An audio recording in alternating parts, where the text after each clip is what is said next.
Welcome back to another box office breakdown show here on Max Talks Box Office. Here on Max Talks Movies, my name is Max Sonnenberg. If you're new to the channel, please subscribe, ring the bell. I do this box office breakdown show every single Monday, including other movie reviews and TV show reviews as well, and movie rankings on this channel. So please subscribe, ring the bell if you're new to the channel. Comment down below, let me know what movie or movies did you see at the box office this weekend? What movie are you going to see this upcoming weekend? Like the video, the thumbs up button. So normally on this channel, we've just been doing the domestic box office because we have not had any statistics, not enough movies have come out to warrant me talking about a top 10 domestic or worldwide movies of 2022. But now it comes to a point where I want to do another list, and that is the top 5 international films of the weekend.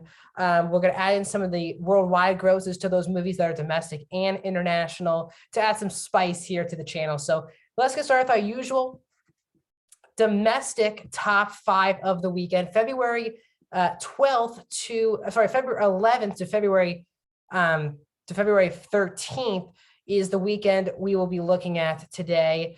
And starting off in first place this weekend is the biggest wide release that came out this past weekend, Death on the Nile, the sequel to Murder on the Orient Express, $12.8 million in its opening weekend. Not great, especially when you're looking at it has a $90 million budget. So it basically has to make $180 million worldwide for it to at least be profitable. We'll talk about if it can get there with the international as well.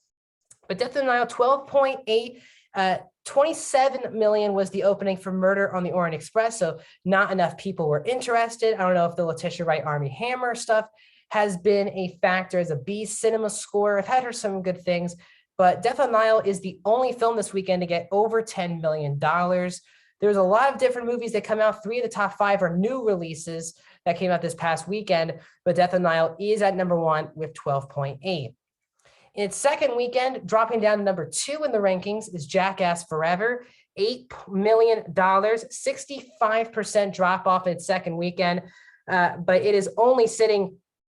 It is at $37.4 million. Total good news for Jackass Forever. Even in its opening weekend, if it stopped its opening weekend, it would still be the number. It would still be the profitable.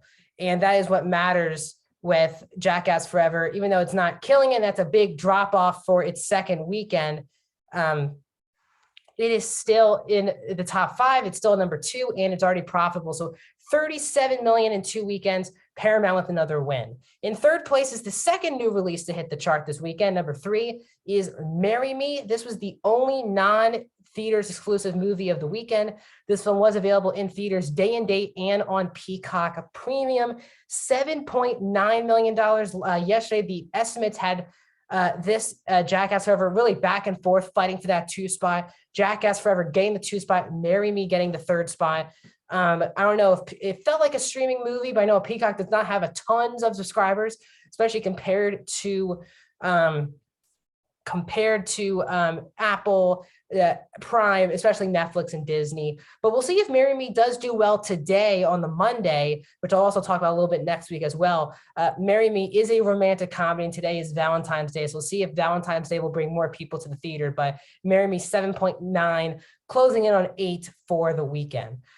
In number 4 is SpiderMan No Way Home. It drops to number 4 once again. $7.5 million though, 21% drop off. $759 domestically. It is now $1 million short of Avatar to become the 3rd highest domestic movie of all time, and it will definitely pass that by next time I talk to you, probably by today, honestly. So Spider-Man No Way Home continues to rack up money. We'll see if Tom Holland will stir this away from getting to number 2. Probably will not get to number 2, but Tom Holland has another new release coming out this weekend that will compete with his own Spider-Man No Way Home, which has now been out for 9 weeks. All 9 weeks it has stayed in the top 5. We'll see if Uncharted is the movie that will knock Tom Holland's out of the top 5 itself. And the 3rd new release of the weekend was Blacklight, the new Liam Neeson action film. $3.5 million for Blacklight in its opening weekend as he continues to turn out more action films, feels like every year, except this one not going to PVOD, this one going to theaters.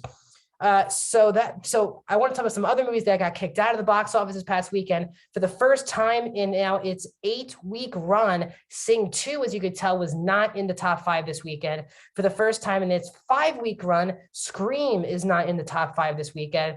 And we were wondering how big of a drop would Moonfall got. Moonfall dropped the biggest of the top box office people of the weekend, 70% drop off for Moonfall. It dropped to 2.9 this weekend, number 8 in the top 10, 15 domestically. It's only made, I think, 20 something worldwide. Big bomb as we continue to watch that movie. So when we look at the international box office this weekend, as it pertains to American films, 2 Chinese films are 1 and 2. Beetle Lake Shangjin, Too Cool to Kill are 1 and 2. Death on the Nile is number 3 internationally, 33.5 million worldwide for Death on the Nile. So they got 20.7 internationally. So a 33.5 opening weekend for Death on the Nile worldwide. Another Chinese film, Nice View, is at number 4. Uncharted did open in international theaters this past weekend, and it opens number 5 internationally, $25.5 million, 21.5 for Uncharted. Actually just knocked SpiderMan No Way Home, which had 18.1 out of the top 5 international films. So as I can tell, we stopped walking around it. Uncharted is the biggest release for films in the month of February. It's a PlayStation, it's obviously a video game, Sony's biggest film, obviously, since Spider-Man No Way Home and leading into Morbius. So Uncharted is the big new release hitting theaters this weekend. I'll be giving you a review of Uncharted on Thursday. As I already said, already has racked up 21.5 internationally. Also, another release that's coming out this weekend is Dog, the brand new Channing Tatum Dog film. That is also coming out on Friday. Both of these films are exclusively in theaters, and kind of the last 2 movies for general audiences that are coming out until the Batman in a couple of weeks. So that's my review. That's my box office breakdown this past weekend. I hope you guys are happy with adding the international charts. I'm going to do some more statistics and keep enhancing the show to the best of its ability. So please like the video, subscribe. I'll see you here next Monday. We're going to break down how does Uncharted do and does Spider-Man hang in the top 5 for 10 weeks in a row. I'll see you guys then.